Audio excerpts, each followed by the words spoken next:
बेजुबान बहू। सौम्या चुपचाप अपने कमरे में बैठकर रो रही थी। सौम्या की परेशानी को उसके घर में कोई नहीं समझता था। इतनी पढ़ी लिखी होने के बावजूद भी सौम्या को हर वक्त अपनी सास के ताने सुनने पड़ते थे, क्योंकि सौम्या ने अपने पति अनिल के साथ लव मैरिज की थी और इसी वजह से सौम्या की सास उसे पसंद नहीं करती थी। सौम्या कुछ भी काम करती, उसकी सास उसमें मीन मेख निकालकर हमेशा उसे उल्टा सीधा सुनाती, लेकिन सौम्या चुपचाप सब कुछ सुनती रहती। उसने कभी अपनी सास की किसी बात का पलटकर कोई जवाब नहीं दिया। क्या हुआ सौम्या? इस तरह रोने से क्या होगा?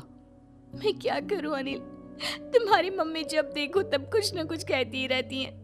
आखिर मैंने ऐसा क्या कर दिया? तुमसे लव मैरिज ही तो की है। मैं जानता हूँ सौम्या, मम्मी तुम्हारे साथ गलत करती है। देखो, मैं कल ही उनसे बात करता हूँ। कह दूंगा उनसे कि वो तुमसे इस तरह से बात ना करे।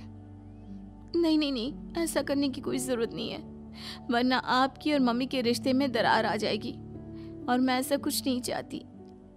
अगले दिन, सौम्या जरा इधर आना। ये देखो, फ्रिज में सब्जी 2 दिन से खराब हो रही है। तुम्हारा ध्यान कहाँ रहता है बहू? सॉरी मम्मी जी, मैं अभी ठीक कर देती हूँ।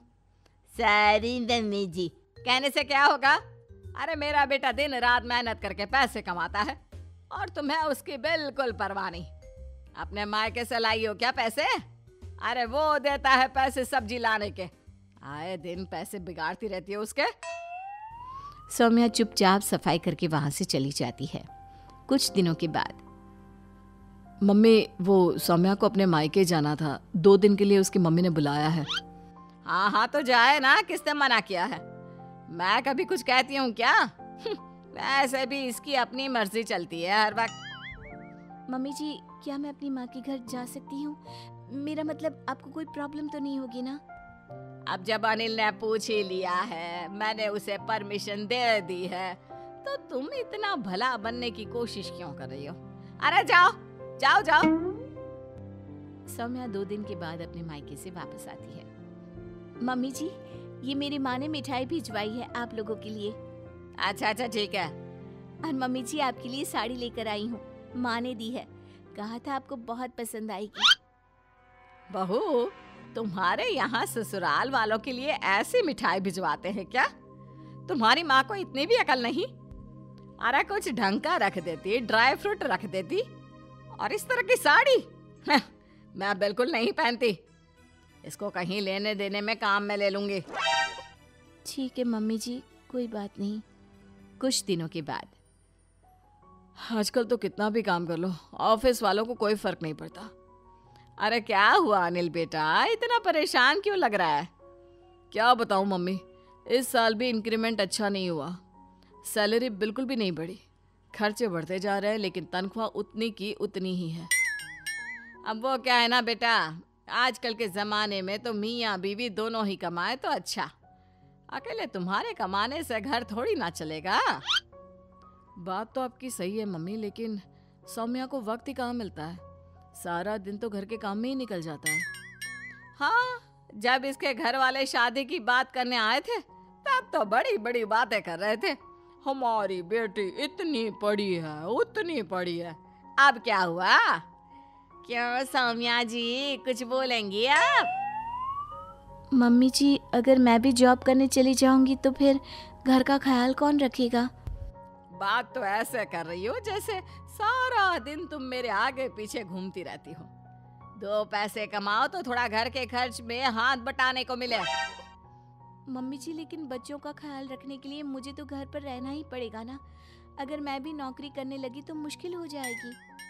तुम्हारे माँ बाप ने तो बड़ी बड़ी बातें बनाई थी, हमारी बेटी आपको इतनी अच्छी नौकरी मिलेगी, यह करेगी वो करेगी। क्या हुआ उन सब का?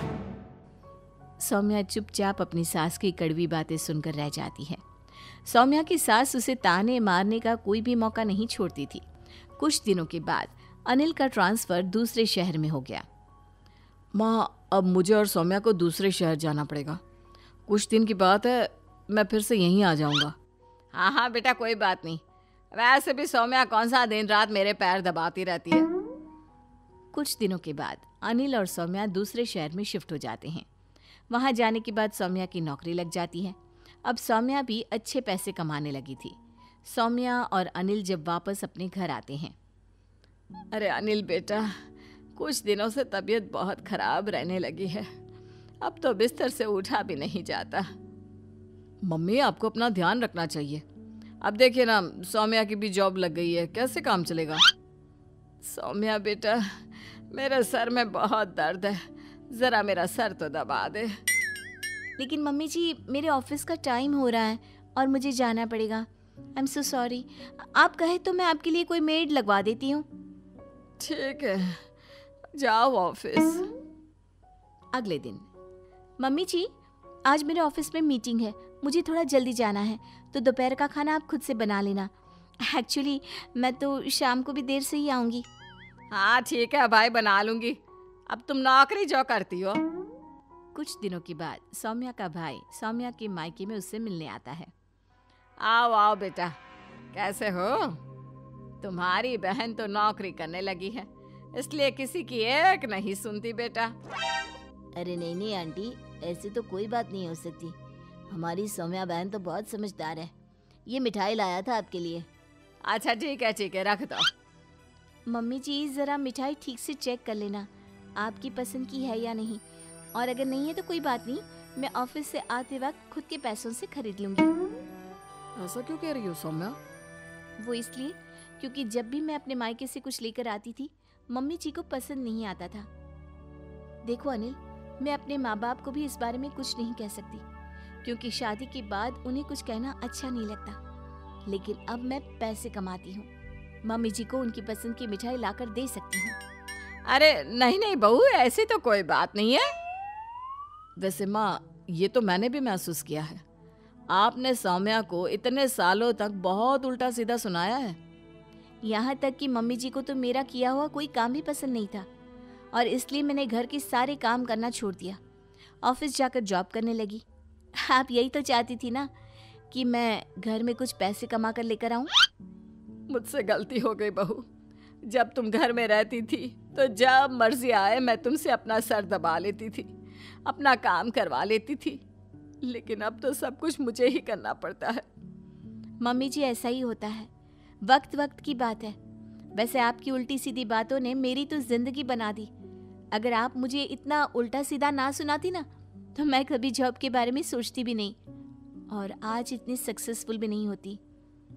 सौम्या की सास को इस बात का एहसास हो चुका था कि उन्होंने सौम्या के साथ बहुत गलत व्यवहार किया था, लेकिन अब ये वो भी समझ चुकी थी कि सौम्या पहले की तरह बेजुबान बहू नहीं रही। अब उसने जवाब देना और बोलना सीख लिया था।